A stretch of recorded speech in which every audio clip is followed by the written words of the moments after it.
Hi, I'm attorney James Betzold. I'm an immigration attorney, and I'm here to share with you 5 things you should know about the T visa.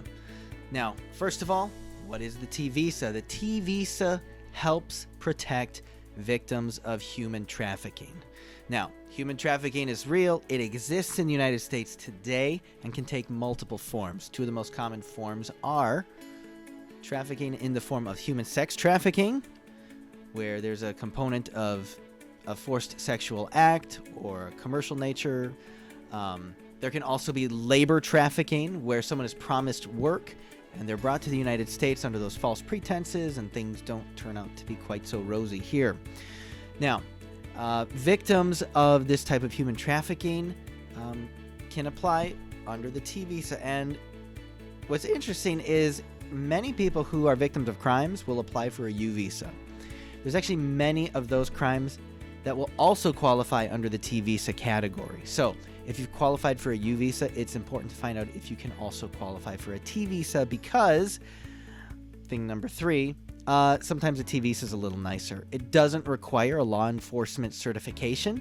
So under the U visa, you're required to have a police department, a prosecutor's office, or a judge certify that you were actually the victim of such a crime. But there's some communities where the police or the prosecutor's office or the courts have a policy not to sign those things.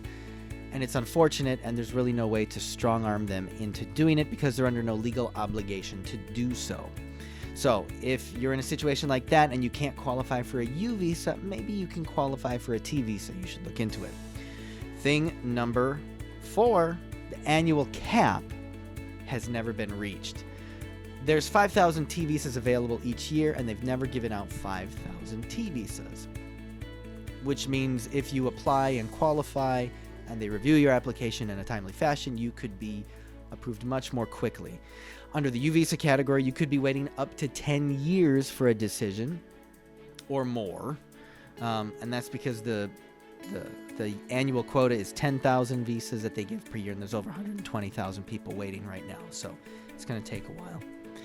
Thing number 5, there is a generous waiver available. So if you are subject to a ground of inadmissibility, maybe for unlawful reentry, or maybe having given fraud or misinformation to the U.S. government in connection with an application, or one of the many other reasons that are grounds of inadmissibility, you can apply for a waiver with the T visa that may solve that issue for you. So those are 5 things you should know about the T visa. I am attorney James Betzold. I hope you've enjoyed this video. For more information, please look us up at betzoldlaw.com. That's BETZOLDLAW.com. Thanks.